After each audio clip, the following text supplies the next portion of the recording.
Rhombus यानी समचतुर्भुज एक ऐसा पैरेललोग्राम यानी एक ऐसा समांतर चतुर्भुज होता है जिसकी चारों भुजाएं बराबर होती हैं। तो यहाँ पर एक ऐसा पैरेललोग्राम यानी समांतर चतुर्भुज है जिसकी चारों भुजाएं बराबर हैं, तो हम इसको कहेंगे कि यह एक रोम्बस यानी समचतुर्भुज है।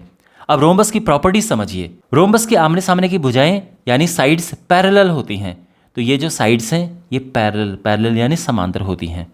रोम्बस के आमने सामने के कोण बराबर होते हैं, तो यहाँ पर आप देख सकते हैं आमने सामने के कोण बराबर हैं। रोम्बस के जो विकर्ण होते हैं यानी डायगोनल्स, ये एक दूसरे के लंब समद्विभाजक होते हैं यानी परपेंडिकुलर बाइसेक्टर होते हैं। तो आप देख सकते हैं यहाँ पर जो इसके विकर्ण यानी डायगोनल हैं एक दूसरे को इस तरह से काटते हैं कि ये बराबर टुकड़े होते हैं। इसके जो ये है वो उतना ये है और इनके बीच में 90 डिग्री का एंगल होता है, ध्यान रखना बहुत इंपॉर्टेंट है। इसके अलावा जो रोम्बस के डायगोनल्स यानी विकर्ण होते हैं ये इनके कोणों को यानी एंगल्स को भी समद्विभाजित करते हैं, दो बराबर भागों में बांटते हैं। तो आप देख सकते हैं इन डायगोनल्स ने जो एंगल हैं इनको दो बराबर भागों में बांट रखा है। किसी रोम्बस के दो लगातार कोणों का योग 180 अंश होता है। तो मान लो कि अगर ये 60 डिग्री है और आपको ये पता करना है तो 180 में से 60 को माइनस करो, आपका आंसर आ जाएगा। और इसी तरह से मान लो ये 120 डिग्री है और आपको ये पता करना है तो फिर आप 180 डिग्री से 120 को माइनस करो, आंसर आ जाएगा।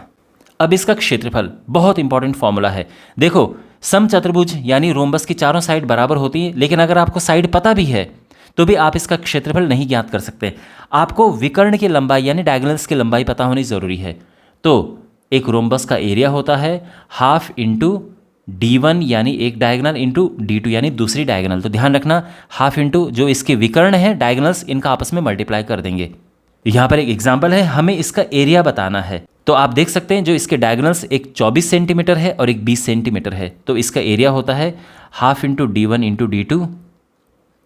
D1 D2 यहाँ पे पुट कर देंगे और ये कैलकुलेट करके आ जाएगा 240 सेंटीमीटर स्क्वायर। आई होप आपको ये अच्छे से समझ आया होगा। चैनल को सब्सक्राइब करें और वीडियो को शेयर करें। Take care.